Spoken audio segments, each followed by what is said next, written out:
আলাইকুম।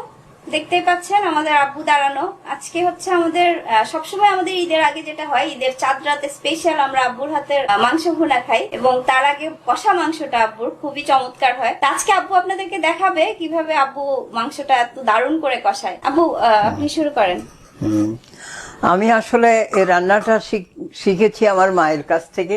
এই সনাতন পদ্ধতিতেই আজকের রান্নাটা আমি করে দেখাবো। তো আমি প্রথমে দিচ্ছি প্রায় 50 গ্রামের মতন শুকনা মরিচ, যাকে শুকনো ঝাল বলে। এখানে কয় কেজি মাংস আব্বু আনুমানিক? এটা 5 কেজি মাংস হবে। আচ্ছা, আমরা 5 কেজি মাংসে 50 গ্রাম হচ্ছে শুকনো মরিচ দিলাম। আর তারপর রসুন দিচ্ছি, রসুন বাটা। এবার আমরা দিচ্ছি রসুন বাটা। একটা মিডিয়াম সাইজের 8টি রসুন বেটে রাখা। তারপরে আমরা দিচ্ছি পেঁয়াজ বাটা, এটাও 6-7টি পেঁয়াজ বাটা। তারপরে আমরা দিচ্ছি গরম মশলা, মানে ডালচিনি, এলাচ এবং গোলমরিচ। আর এরপরে আমরা দিচ্ছি একটু বাটা ঝাল, পরিমাণ মতো দিচ্ছি, আপনারা চাইলে কম বেশি করতে পারেন। তারপরে দিচ্ছি আদা বাটা, এটা স্বাদ মতো না? হ্যাঁ, এটা চাইলে আপনারা কম বেশি করে নিতে পারেন। তারপরে একটু দিচ্ছি ধনিয়া বাটা। এবারে দিচ্ছি তেজপাতা, মোটামুটি 4-5টা তেজপাতা। হ্যাঁ। আচ্ছা, 5 কেজি মাংসে মোটামুটি 4-5টা তেজপাতা। আচ্ছা, এবার আমরা দিচ্ছি লবণ। লবণ আপনারা স্বাদ মতন দিবেন। আমি এখন অল্প দিচ্ছি। ও আরেকটা অফলাইনে যে কাজটি আমরা করে রেখেছি সেটি হলো যে মাংসগুলাকে আমরা প্রথমে লবণ মাখিয়ে রেখেছি প্রায় 20 মিনিট। লবণ মাখিয়ে রাখার পরে এটা ধুয়ে পানি ঝরিয়ে তারপরে আমরা হাঁড়ির মধ্যে মাংসগুলা দিয়েছি। যে কারণে আমি মাংস লবণ মাখিয়ে রেখেছিলাম, সেজন্য আমি মাংসে একটু লবণ কম দিয়েছি। এখন লবণটা একটু কম লেগেছে। তারপরে আমরা একটু রঙের জন্য হলুদ দিচ্ছি।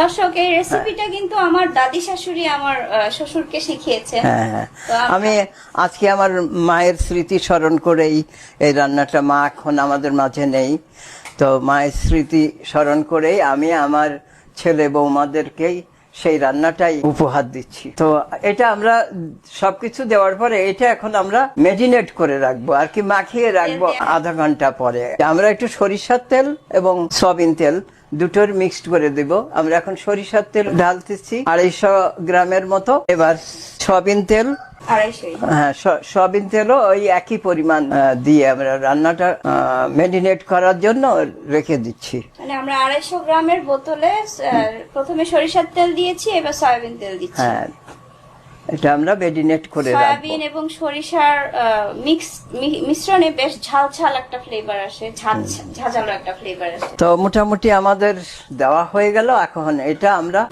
মাখাবো। আচ্ছা, হাত দিয়ে মাখাতে পারলে সবচেয়ে ভালো। তো আমার বৌমা এখন এটা হাত দিয়ে মাখিয়ে দিচ্ছে। আমার হাত কিন্তু ধোয়া, সমস্যা নেই। আমরা এখন এটা ভালো করে মিক্স করছি।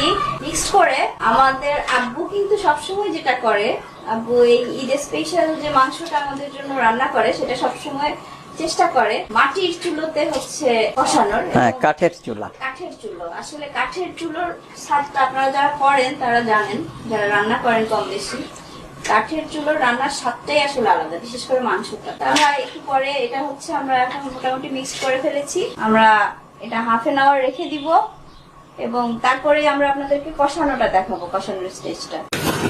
দেখতেই পাচ্ছেন মাংস কষানো হচ্ছে কাঠের চুলোয়। এই চুলায় অবশ্য ধোয়া হয় না, এটা বন্ধু চুলা, এটা পাইপ দেয়ার চুলা বলে ধোয়াটা নিচে চলে যায়। এই চুলায় রান্না আসলে অনেক মজা। আর আব্বু সবসময় চেষ্টা করে আমাদের জন্য ঈদের স্পেশাল যে মাংসটা রান্না করে সেটা এই চুলাতেই করে। এবং আসলে আমি অনেক ধন্য, অনেক লাকি যে আমার শ্বশুরের মতো এরকম একজন শ্বশুর পেয়েছি।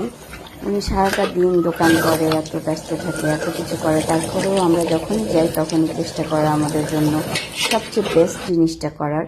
এবং আমার বিয়ের থেকে এই পর্যন্ত সবসময় দেখে আসছি যে আব্বু আমাদের জন্য এই মাংস কষানোটা এক্সট্রাভাবে করে, সবসময় খুব মজা করে করে।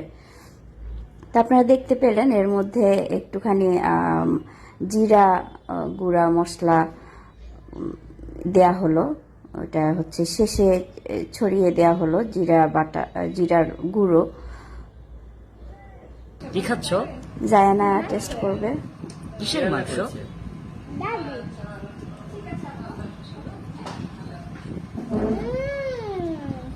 Wow, এটা অনেক মজা। মজা? কেমন মজা? খুব টেস্টি। অনেক মজা।